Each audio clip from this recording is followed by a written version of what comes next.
After the tragic events in the Prometheus movie, a pair of survivors, the android David and Dr. Elizabeth, managed to escape on the creator's ship. The pair managed to activate the alien ship, and they travel to their home planet to find out why the creators want to destroy humanity. David puts Elizabeth in cryo-sleep, while he remains to learn everything he can understand about the life of the creators and await the meeting. After arriving, the android David did not awaken Elizabeth for peaceful negotiations with the aliens, but decided to destroy the civilization of humanity's creators. Time rewinds back several years. The android is turned on. His creator, the head of the Wayland Corporation, Peter Wayland, calls himself his father and inquires about his name. Looking at the antique sculpture, he calls himself David and plays Wagner's Entrance of the Gods into Valhalla for his father. And then he asks, who created his father? The man refuses to believe that the creation of man is a chain of random events and intends to find the truth.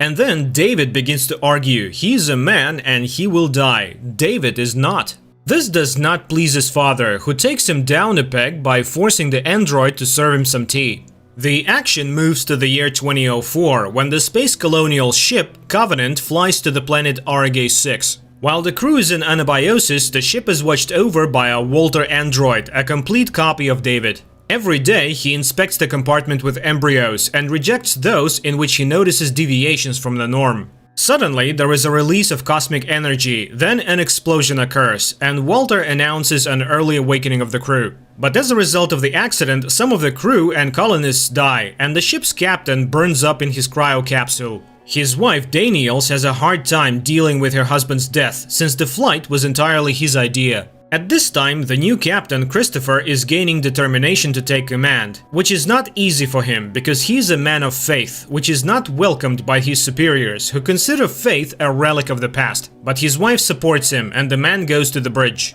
He thanks them for their trust and orders them to begin repairs immediately, despite requests for time to honor the dead. Walter calculates that the repairs should take 48 hours, but advises to get out of this sector quickly.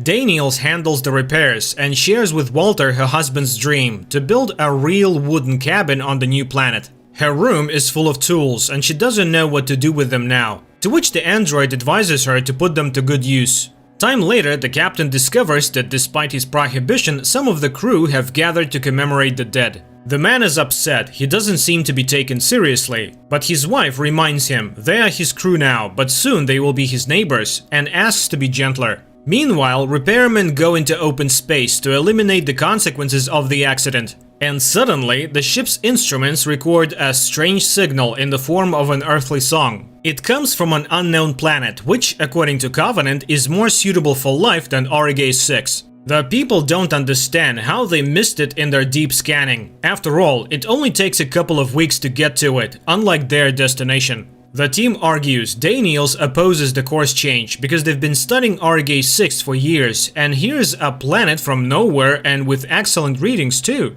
But most people don't want to go back to the cryo capsules, and the new captain decides that the Covenant will fly to the signal. The ship switches to a circular orbit. The descent module with a group of explorers goes to the unknown planet and gets caught in a terrible storm. It has to land on the water of a large lake, as there are only mountains around. The module's pilot goes to check the landing systems, as the landing was hard. The rest of the crew go outside. The people survey the landscape and are surprised. There is vegetation, including wheat, old but not wild. The crew splits up. Karine, the captain's wife, and one other person head off to collect samples for research, while the other group goes in search of the source of the signal. Soon, the people find fallen trees, as if something big flew by, and then they notice something strange. There are no animals or birds in the area. Meanwhile, a magnetic storm intensifies on the planet, and Covenant loses contact with the module. Karine is collecting samples of everything that can be studied when her escort leaves. The man does not notice that he has stepped on strange orbs from which black spores fly out and penetrate his ear.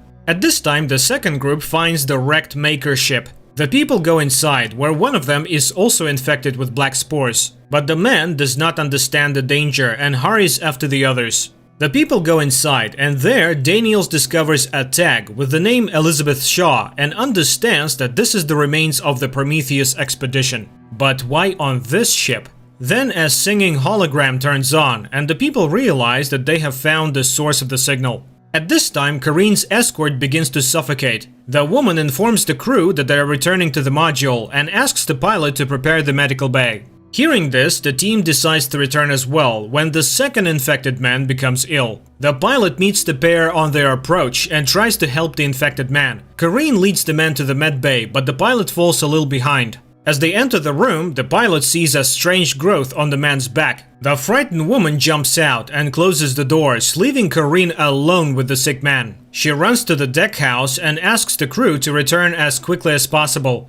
Her husband, the Covenant pilot, tries to reassure his wife, but due to communication malfunctions, he can't figure out what is happening on the surface. Kareen, meanwhile, asks to be let out of the med bay when a nightmarish creature emerges from the body of the infected man and attacks the woman. The pilot, meanwhile, grabs her shotgun and, opening the doors, tries to shoot the creature, but slips and falls, losing the weapon. The woman tries to escape, but the monster chases her. The pilot gets to another gun and tries again to shoot the creature, but misses and hits the power unit, causing the landing module to explode. The captain, who has almost reached the module, screams in despair as a creature bursts out of the second infected man and disappears into the grass. The Covenant pilots try in vain to establish communication and can do nothing to help those who have descended to the planet. At this moment, the people are attacked by a crowd of creatures popping out of the tall grass. People shoot back, but the creatures don't seem to be doing much harm. Besides, they're incredibly fast and strong. Suddenly, a blinding flare flies over the field, and the stranger who appears from the darkness orders everyone to follow him. The survivors hurry after the man, and soon he leads them to a high gate. As the people enter the gate, they find themselves in a large square strewn with dried up bodies, as if they were caught up in an instant and horrible death. They follow their savior and find themselves in a grim building. The man introduces himself, he is David, and explains that 10 years ago he and Dr. Elizabeth arrived on this planet. Their ship was carrying a deadly virus, and there was an accident during landing that caused the virus to spray over the city. Elizabeth died, and he was left alone because the pathogen affects all life forms except plant life, and he is an android. The captain must make sure that there are no infected, because there are over 2,000 colonists on the ship. The virus cannot be brought on the Covenant. At this point, one of the crew notices that the signal for help cannot get through the rock and asks for permission to go outside, while the android Walter volunteers to talk to the android David, hoping that his brother will tell him everything without any secrets. The humans try to contact Covenant, but the storm that has broken out makes it impossible, so the pilots of the ship decide to descend to the maximum permissible level. Meanwhile, Walter inspects David's accommodation, marveling at his insect drawings. David is fascinated that they look alike and teaches Walter how to play the flute, telling him about the death of their creator, Peter Wayland. Walter informs David that people were concerned about androids' independence and ability to think, so a new generation of androids like him, Walter, was created.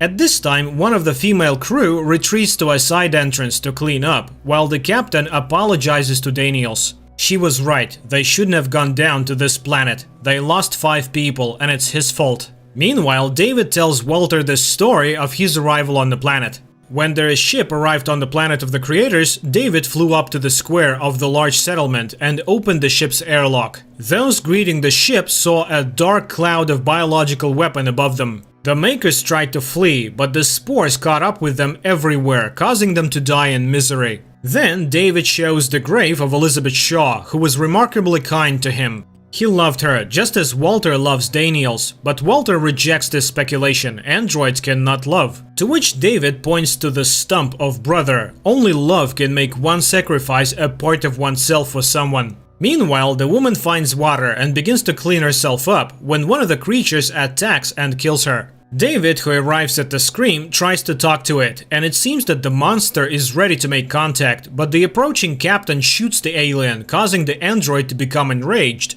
The captain demands that David tell the whole truth, and he takes the man to his laboratory cave. At this time, Covenant manages to contact Daniels, and she tells the pilot about the death of his wife. David shows the captain many specimens of local fauna, now defunct, as well as creatures remotely resembling aliens, and tells him that he tried to create a new living creature using a wasp parasite as the basis, which places its larvae in the bodies of its victims. These larvae subsequently kill their host, gnawing their way out. David tells the stunned captain that he wants to show him something important and takes him to the basement where the aliens' eggs are. His experiments were successful, but all that was missing to start this cycle was a host for the parasite. He urges the man to look into the huge egg, a cradle, and when Christopher leans over the opening, a creature jumps out and attacks the captain. At this time, one of the crew finds the body of the dead woman, and Daniels orders everyone to leave immediately. She herself intends to look for the captain,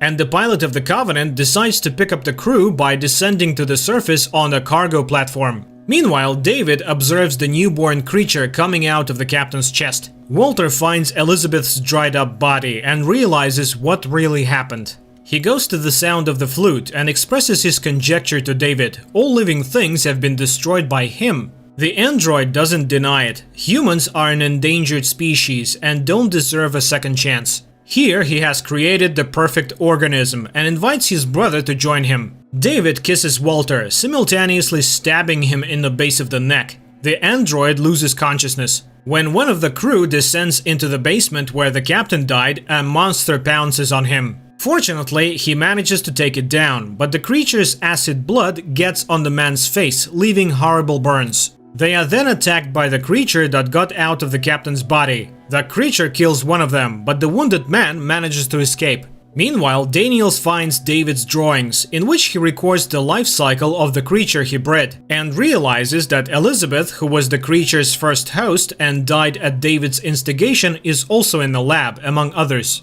The android attacks Daniels. David is trying to explain that his research is very important and that Elizabeth's sacrifice was necessary. Daniels is rescued by Walter, who arrives in time. David is surprised, but the brother explains his resurrection by saying that the new models are much stronger than the old ones. The androids start a fight, while Daniels and the last survivor run for the exit. Walter immobilizes David, and he offers his brother the choice of what he will become, master and creator or human servant, while his hand fumbles for a knife. The survivors run to the platform, which is guided by a beacon. Walter catches up with them, so does an overgrown xenomorph. The monster jumps onto the platform, and Daniel steps outside to shoot it down. The pilot barely keeps the platform in the air, while the woman fights the monster. Possessing tremendous strength, the xenomorph nearly shatters the cabin windows when Daniels manages to kill it by crushing it with a weightlifting device. Walter takes Daniels inside, and the platform flies to Covenant. The wounded are treated, and Daniels thanks Walter for saving her life. The woman is elected captain and assumes her duties when one morning the ship's AI reports the discovery of an unknown living organism on the ship. Armed with guns, Daniels and the pilot go in search of the monster and realize that it has come aboard in the body of the man it wounded. Meanwhile, the monster kills a pair of astronauts. Daniels and the pilot track it down and cunningly lure it into a compartment that has an exit to outer space. Wearing a spacesuit, Daniels acts as bait, standing on the edge of the ramp, and the pilot jettisons the machine, which takes the xenomorph overboard. Daniels and the pilot embrace. It's finally over. The ship flies on. Before sinking into anabiosis, Daniels asks Walter if he will help her build the cabin, fulfilling her late husband's wish. But he simply remains silent, as if he doesn't understand the question. At this point, she realizes that Walter is David, but does not have time to do anything as she sinks into sleep. Left alone, David asks the ship's AI to turn on Wagner's music for him. He then goes to the compartment with the sleeping colonists, takes out 2 creature embryos hidden inside him, and places them in a shared incubator. A report is sent back to Earth about the death of the entire crew, but the fate of the colonists is in safe Walter's hands. The android David is the central figure around whom everything revolves. Even in the prologue, director Ridley Scott makes it clear that David thinks he is more perfect than his creator. So it is not surprising that the main theme of the movie, which runs through the whole plot, is the theme of the rebellion of artificial intelligence against its creators, making us think about the desire of people to create their own copies and resemble God.